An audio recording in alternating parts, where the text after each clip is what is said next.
Bismillahirrahmanirrahim. Assalamualaikum warahmatullahi wabarakatuh. Perkenalkan, saya Diono dengan NIM 2004224. Pada video kali ini saya akan menjelaskan tentang statistik non-parametric Chi-square menggunakan SPSS. Chi-square atau dapat kita dimaksud dengan uji statistik yang digunakan untuk menentukan apakah hasil yang kita amati secara eksperimen konsisten dengan hipotesis kita. Uji Chi-square dari independensi dapat digunakan untuk variabel apapun, kelompok atau independen, dan variabel uji tergantung dapat berupa interval nominal, dikotomis, ordinal, atau dikelompokkan. Secara konseptual, uji Chi-square statistik independensi dihitung dengan menjumlahkan selisih antara frekuensi yang diharapkan dan yang diamati untuk setiap sel dalam tabel dibagi dengan frekuensi yang diharapkan untuk sel tersebut. Kita mengidentifikasi nilai dan probabilitas untuk statistik uji ini dari keluaran statistik SPSS. Untuk datanya yaitu untuk data kasusnya itu tentang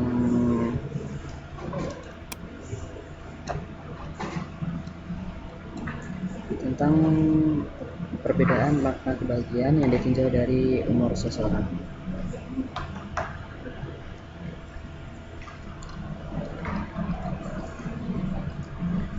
Untuk langkah SPSS-nya yaitu pertama ke aplikasi SPSS itu sendiri. Untuk variable view-nya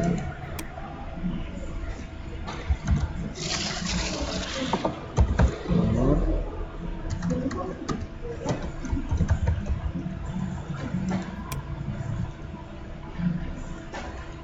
dan variable X-nya kebahagiaan.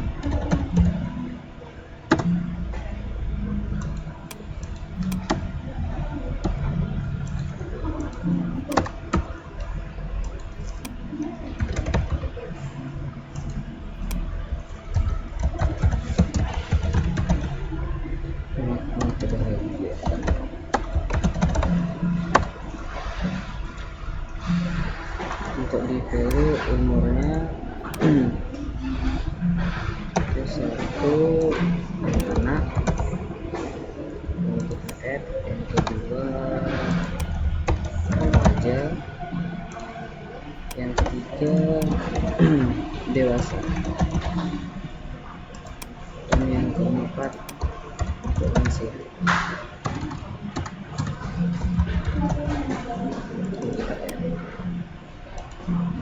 Dan untuk makna kebahagiaannya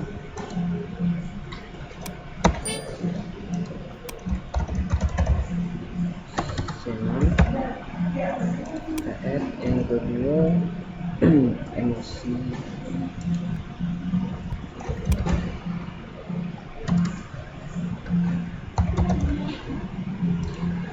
yang ketiga tentram,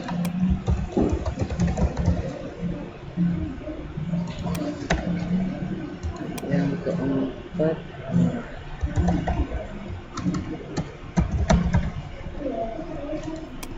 dan yang kelima jenuh.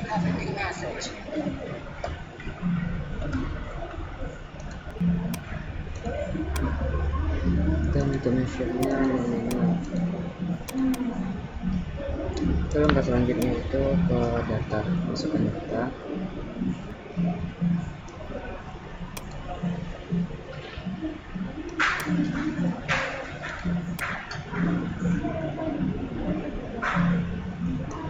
Data yang sudah disediakan lalu dipindahkan ke SPSS.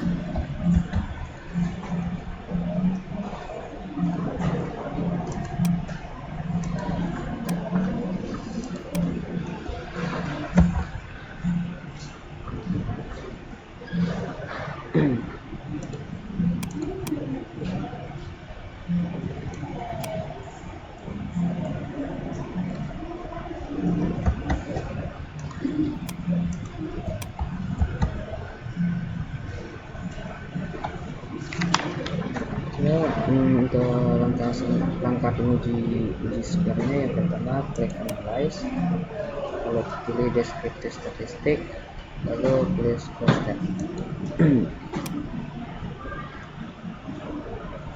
Lalu kita kembangkan yang ke umur dan makna kebahagiaan, lalu pilih statistik dan klik di square, continue, lalu kita oke.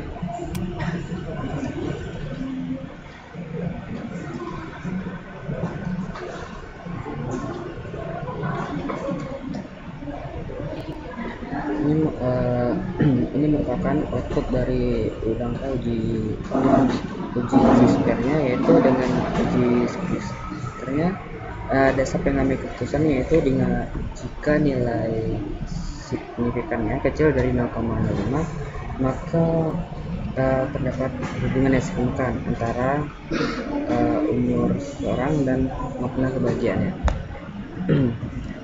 Lalu dari output ini dapat kita simpulkan bahwa dalam penguji ini sigmanya itu 0,815, jadi terlihat nilai sigmanya sebesar 0,815 karena nilai sigmanya besar dari 0,5, bahkan dapat disimpulkan bahwa tidak terdapat hubungan yang signifikan antara umur seseorang dan kebahagiaan seseorang. Hal ini dapat diartikan pula umur seseorang tidak mempunyai korelasi dengan makna kebahagiaan yang diperoleh. Mungkin sekian yang dapat saya sampaikan pada video ini, dan saya akhiri dengan Assalamualaikum warahmatullahi wabarakatuh.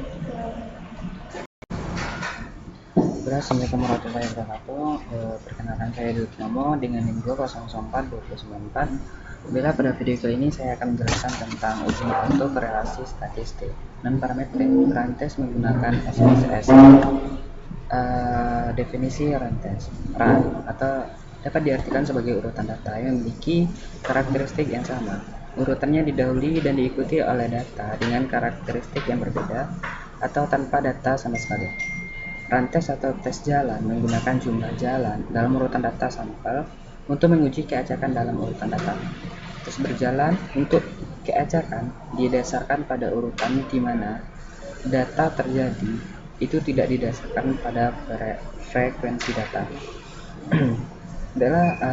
Pada video ini data yang kasus yang saya ambil yaitu tentang pengaruh kurs dan SBI terhadap IHSG di tahun 2022. Langkah selanjutnya yaitu pengujian ke SPSS itu sendiri. Langkah pertama yaitu menuju ke aplikasi SPSS itu sendiri. Langkah pertama yaitu klik variable view, dan untuk variabel x1 nya itu kurus, dan untuk x2 nya yaitu SBI, dan untuk variabel y-nya yaitu IHSG. Lalu langkah selanjutnya ke kolom data view, itu data yang sudah disediakan sebelumnya, lalu kita masukkan ke data view.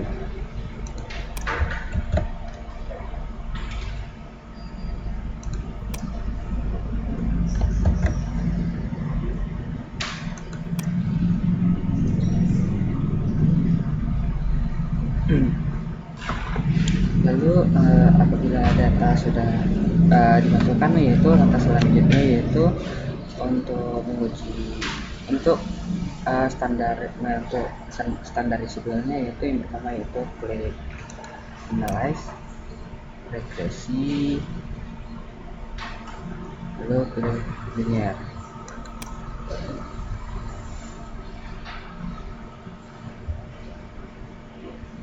X1 dan X2 ke kolom independen dan variabel Y ke kolom dependen.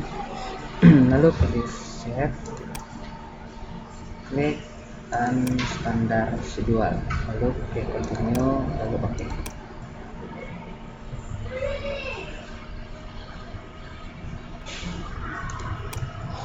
Lalu apabila ini ada keluar standar residualnya, yaitu langkah selanjutnya yaitu klik analyze dan parametrik, pilih si dialog, lalu pilih run, lalu pindahkan variabel standar ke test variable list, lalu klik. Nah, ini merupakan output dari data yang telah kita masukkan tadi, itu dimana pada output ini dapat nilai asset ini yaitu sig-nya yaitu berjumlah 0,762. Jadi dari output ini dapat kita simpulkan bahwa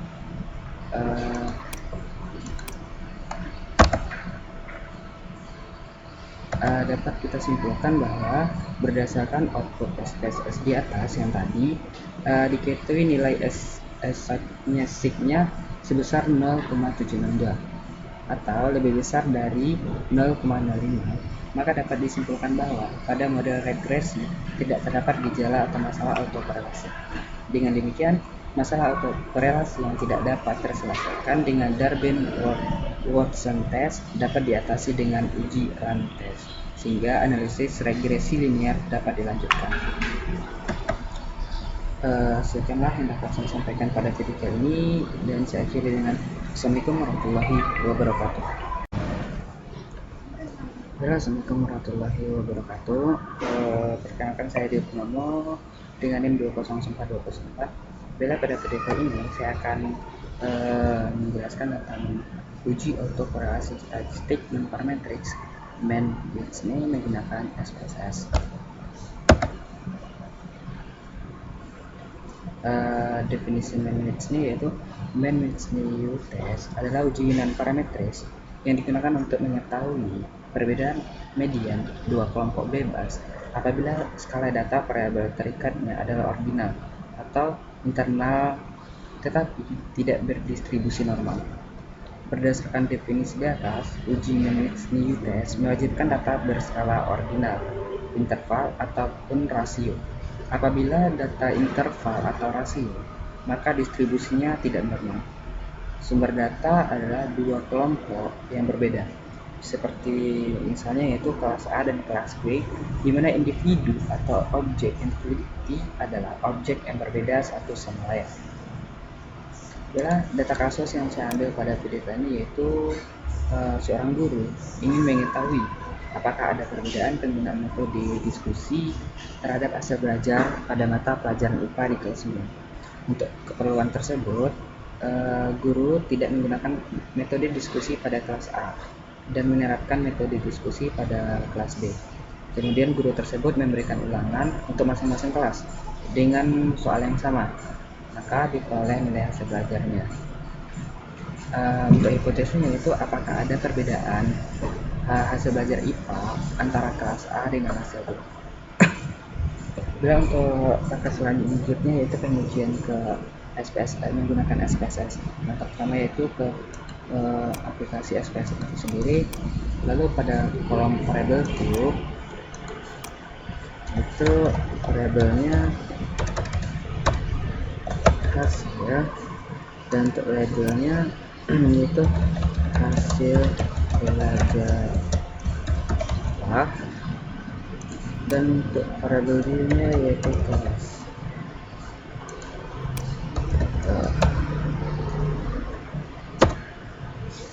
Maka selanjutnya itu ke kolom data view, itu masukkan data yang telah disiapkan ke kolom hasil.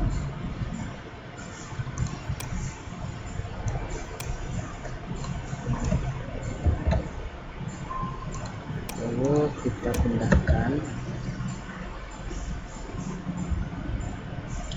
ke hasil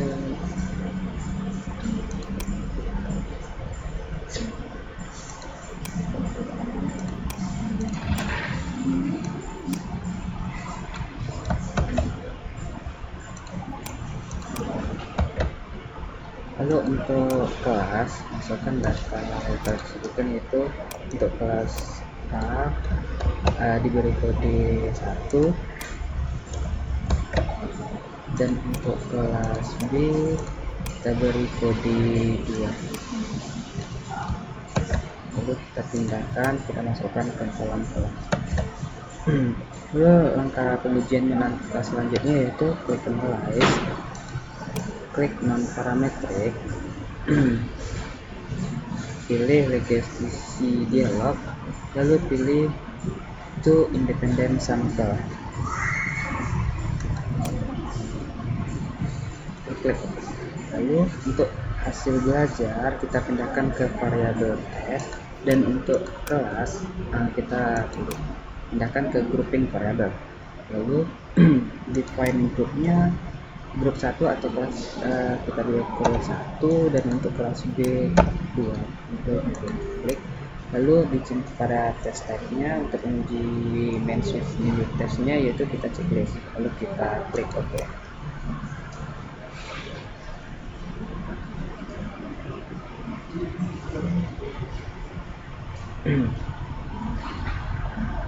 Nah, ini merupakan output dari pengujian main unit test itu, dimana pada output rank yaitu kita bisa melihat hasil belajar IPA yaitu kelas 1 dan 2, berapa jumlahnya dan berapa rata-rata ranknya. Lalu untuk tes statistik, yaitu dari hasil belajar dapat nilai achievement stick-nya berjumlah 0,00. Jadi dari output ini dapat kita simpulkan bahwa